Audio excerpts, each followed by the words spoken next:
Il y a énormément de confusion pour trois mots qu'on entend régulièrement dans le sport et notamment en escalade. Étirement, souplesse, mobilité. Le résultat, c'est qu'au final, beaucoup de grimpeurs mélangent tout, alors que ça n'a pas du tout le même rôle. Résultat, certains s'étirent avant de grimper, d'autres ne s'étirent jamais, et d'autres encore pensent que être souple, c'est être mobile. L'objectif de cette vidéo, c'est de remettre ça au clair, simplement pour que tu saches quoi faire, quand le faire et pourquoi.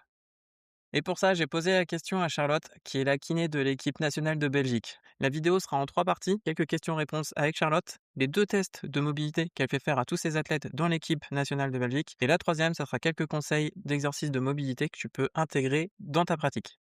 Pour commencer, j'ai simplement demandé d'expliquer clairement la différence entre les étirements passifs et les étirements actifs. Comment tu les expliquerais déjà la différence entre les deux, puis après ce que tu préconises en fait? Ouais. Coup, en fait, tu vas avoir donc les étirements qui vont être passifs où en fait, tu viens vraiment, Mmh. en fait, tu es là, tu viens tirer sur ton muscle et tu attends, quoi. Ouais. D'accord? Donc ça, c'est vraiment étirement purement passif ou alors encore plus passif, ton kiné ou quelqu'un d'autre Le te fait fait l'étirement. Donc là, tu es encore plus dans le passif, quoi. ouais. Et après, tu vas plutôt avoir des étirements, on va dire «actifs» entre guillemets, où tu vas soit travailler en creux, on appelle ça, donc tu vas avoir le contracté, relâché, Ouais. étiré. Donc tu sais, tu viens chercher un petit peu ton max ici. Là, je vais venir pousser sur ma main. Je Mmh. viens pousser, pousser, pousser, pousser, et puis je relâche doucement, étirement passif pour le coup. Donc là, on passe actif-passif, quoi. OK. Donc les étirements sont pas inintéressants, surtout en escalade, tu vois? Il y a plein d'études, c'est très Ouais, controversé, on le sait. Faut faire en fonction de ce que toi aussi tu sens que tu as besoin et ce qui te fait du ouais. bien, tu vois? Si toi les étirements tu kiffes, bah fais-les, tu vois?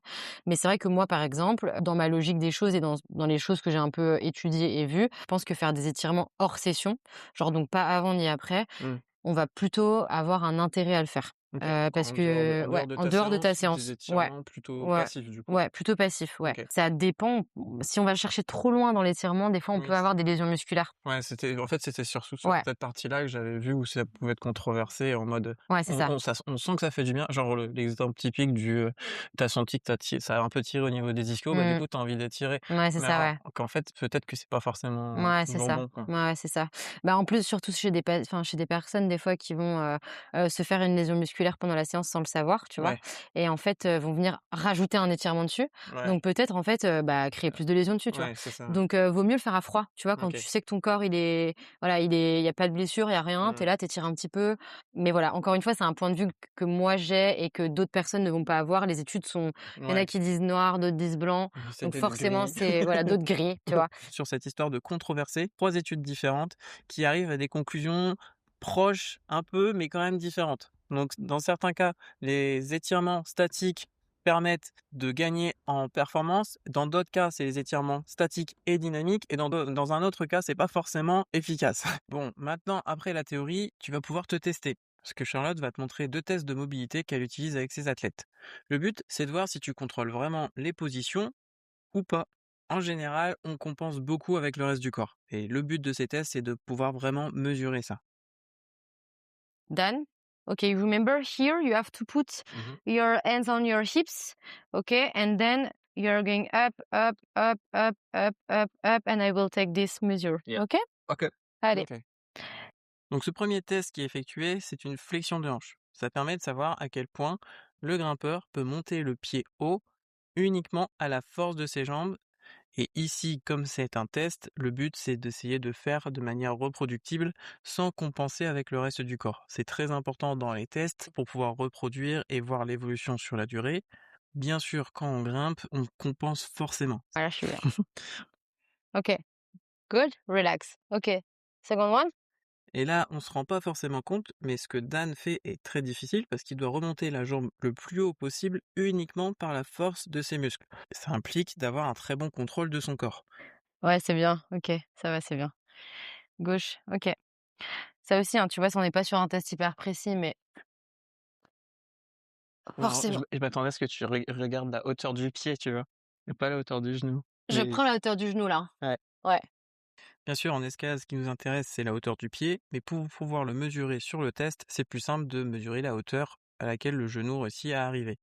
Ensuite, on passe au test de la cheville. En escalade, la mobilité de cheville, c'est indispensable. Pour pouvoir valoriser les petites prises, caler une contrepointe, faire un beau talon, tout ça, c'est important. Et pour le tester, on peut le faire par exemple à genoux. C'est vrai que quand tu le fais à genoux, tu ajoutes quand même pas mal de compensation au niveau des hanches.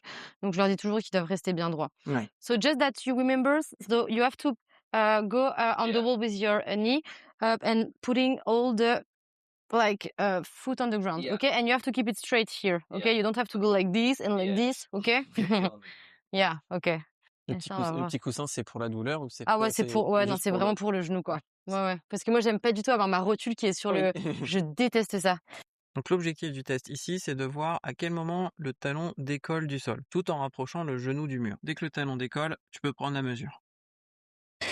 OK, si tu veux, après on le fera avec Corentin, je crois que c'est mon record. Quoique c'est pas mal ça. Encore. Ouais, Corentin, il met 21, 22, je crois. J'avais vu que c'était, 14. quand tu peux mettre 2 points, c'est bien, Ouais. en général. Enfin, c'est une bonne, Ouais, ouais, c'est bien. Après, la moyenne chez les non-grimpeurs, en général, c'est 8, hein. 8 centimètres. Ouais, 8 centimètres. Ah, c'est même pas un point du coup. Ouais. Bah, en fait, ça dépend, tu vois, si tu moi, hier, j'ai eu un patient qui faisait du kung-fu et le mec était pas très grand en plus et mais il était méga, méga souple OK. et genre, il a mis 20 centimètres, tu vois? Et il était vraiment pas grand, il avait pas un très grand bras de levier, quoi. Ouais, ça, c'est bien. How is it? Ah, Si jamais tu veux tester ta mobilité de cheville, comme tu le vois, c'est vraiment très simple. Et il est clairement pas rare qu'il y ait une grosse différence entre la cheville gauche et la cheville droite. D'ailleurs, si t'es encore là, je pense que ce que je vais te proposer va t'intéresser.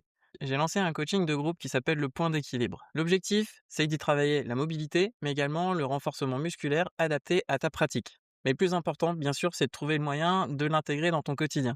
Tout ça, ça se fait en groupe via WhatsApp avec des séances et des exercices que je te partage. L'idée, c'est d'échanger en communauté pour pouvoir se motiver entre grimpeurs. Je te mets les informations en description si tu veux en savoir plus. Et maintenant, on repart avec Charlotte qui va te conseiller quelques exercices pour justement travailler cette mobilité. moi, dans ma pratique personnelle et dans ce que je conseille aux gens, c'est avant l'escalade, du coup, Mobi Active. Et du coup, je te coupe un peu, mais Non, juste vas-y, t'inquiète. Moby Active, comment tu le traduirais pour quelqu'un qui vraiment n'y connaît absolument rien? Genre sur un exotype, avant d'aller grimper? Ouais. Genre, Bah, par exemple, tu vois, faudrait que je te montre un petit est-ce que je peux montrer ici ouais, ou pas? Ou alors je me mets par terre? vas-y, Genre, par vas-y. exemple, pour la mobilité de la hanche, moi, il y a un truc que j'aime bien faire, tu vois? Ouais, ouais, bah, Moi, je le travaille vraiment en ouverture, donc tu vois, là, je viens ouvrir ma hanche et ouais, puis là, en fait, j'attends que celle-ci, enfin, tu vois, j'attends que j'ai mon max pour pouvoir décoller celle-ci ouais, et donc là, tu vois, je vais plus être en actif, tu vois? Donc là, j'ai un étirement effectivement, ouais, hein, mais je travaille aussi en actif. Donc je viens beaucoup plus mobiliser oui, plutôt que de faire ça, attendre, tu vois? Je vais vraiment oui, venir OK, ouvrir, hop, hein, et activement, pardon, après passer de l'autre côté, tu ouais, vois? ouais, Donc là, je vais plus être sur de la mobilité active sur les hanches, j'aime bien le faire, tu vois? Je vais travailler des trucs comme ça aussi, donc ouais, je vais le deep vraiment venir squat. ouais, je vais vraiment venir chercher, tu vois? Ouais, Hop, en bougeant, en essayant de gardant mes pieds bien au sol, sur là, j'arrive ouais, pas, genre avec les talons ouais, et bien comme les ça talons, tu peux voilà. travailler plusieurs chaînes en plus comme ça en parallèle? Exactement, Ouais. exactement et pour la cheville aussi, je trouve ça hyper intéressant de venir travailler ta mobilité. Donc tu vois, pour travailler vraiment ta flexion Mmh. plantaire, ici, donc plutôt mobilité active, quoi. Ouais, au final, là, c'est, c'est des mouvements de Ouais, c'est mobilité de la mobilité. polyarticulaires en Ouais, plus, ouais. donc tu gagnes du temps Ouais, et ouais, c'est c'est ça, tu vois? ouais. Donc là, concrètement, ce que Charlotte te montre, c'est l'exercice du 90-90. C'est un exercice super pour mobiliser les hanches, justement, mais souvent, on le fait mal. Personnellement, je l'ai fait mal pendant des années. Le truc à comprendre, c'est qu'il faut réussir à mettre de l'intention dans le mouvement. Et la partie la plus importante, comme elle l'explique, c'est le fait d'essayer de conserver un genou au sol le plus longtemps possible pendant que les hanches ouvertes, tu essayes de te déplacer. C'est la grosse différence avec les étirements. Grosso modo, être souple, c'est réussir à atteindre une grande amplitude dans une position, mais être mobile, c'est atteindre cette amplitude, mais ensuite réussir à la contrôler. Et c'est là toute la différence. Donc la priorité, c'est sur l'intention. L'intention, le contrôle. Et je peux te dire qu'une vraie séance de mobilité, quand tu l'as fait, à la fin, tu finis en nage, parce que c'est vraiment très difficile. Donc si on reprend le cas de cet exercice-là, en échauffement avant d'aller grimper, c'est parfait, parce que ça commence déjà à préparer tes muscles à s'activer, ça permet de mobiliser l'ensemble de ton corps, te préparer avant d'aller grimper. Pour résumer tout ça, on a donc les étirements plutôt à faire quand tu es froid, donc en dehors de tes séances. L'intérêt des étirements, c'est que c'est facile à faire en général. Tout le monde en connaît au moins quelques-uns et ça permet d'obtenir des gains relativement rapides en termes d'amplitude de mouvement. La limite, c'est que tu ne contrôleras pas forcément ces nouvelles amplitudes que tu auras obtenues. Et là, la mobilité pourrait être intéressante. Et des séances de mobilité, tu peux les intégrer du coup soit en échauffement avant d'aller grimper ou en faire des séances dédiées. Il existe un exercice que personnellement je préconise à travers tous mes coachings, que ce soit en individuel ou en groupe. J'en ai déjà parlé dans cette vidéo juste ici où justement je rajoutais un test hyper complémentaire, très simple à faire depuis chez toi, tu auras juste besoin de prendre un manche à balai. Si c'est curieux, je t'invite à aller regarder cette vidéo là, ça pourrait bien t'intéresser. En attendant, je te dis à bientôt. J'espère que cette vidéo t'a plu. Bonne grimpe à toi. Ciao.